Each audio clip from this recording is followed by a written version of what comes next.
Okay, so today we're going deep on something that's kind of everywhere, but we don't always think about it. Yeah, it's like behind the scenes, but it's driving a lot of what we see and experience as shoppers these days. Exactly. Customer databases. Mm. Like, what do businesses actually do with all that information they collect about us? It's a great question. And the sources you sent over had some really interesting insights into how these databases are being used to shape the whole customer journey. Right.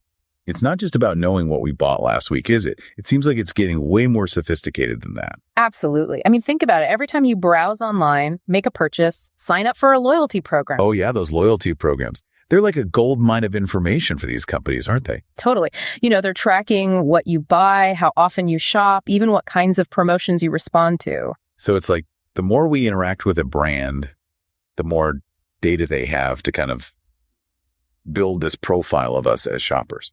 Exactly. It's like putting together a giant puzzle, one piece at a time.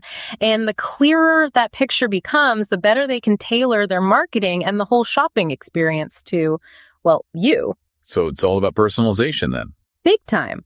You sent over that example of Meyer, the Australian retailer. They're using customer data to really personalize their promotions and offers through their loyalty program. Yeah, that was a fascinating one.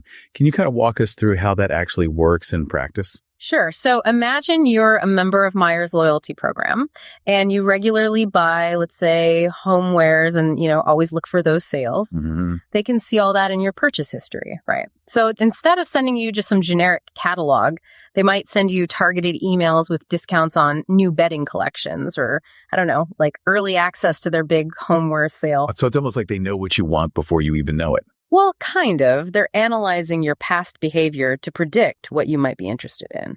And I think that's where it gets kind of interesting, right? Like, is it cool or does it feel a little creepy? Yeah, that's the question, isn't it? Is this level of personalization helpful and convenient? Or is it starting to feel a bit manipulative? Right. And I think the key there is transparency. Like, do customers understand how their data is being used?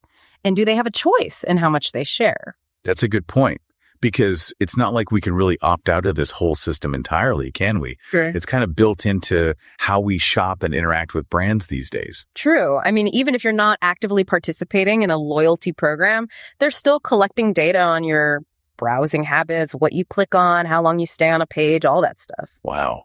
So it's really important to be aware of like our digital footprint. Right. And just be mindful of what we're sharing and with whom. Absolutely. And, on the flip side, there are definitely benefits to this kind of personalized approach. I mean, it can save us time, help us discover things we might actually like, even improve our overall shopping experience. Yeah, I can see that. It's all about finding that balance, I guess. Yeah. Between the convenience and the potential downsides. Exactly. And it's going to be interesting to see how this all evolves as technology continues to advance and, we become even more connected in our lives. Oh, for sure. This whole world of data and personalization is definitely something we'll be keeping an eye on. So, any final thoughts for our listeners as they navigate this new landscape of customer data? I just say, be informed. Understand that every click, every purchase leaves a trace. And that information is valuable both to you and the businesses you interact with. So think about how you're managing your data and what trade-offs you're comfortable making. That's great advice. We all need to be a bit more data savvy these days, right? Absolutely. Awesome. Well, thanks for this fascinating deep dive. Until next time, everyone, keep exploring and stay curious. Always.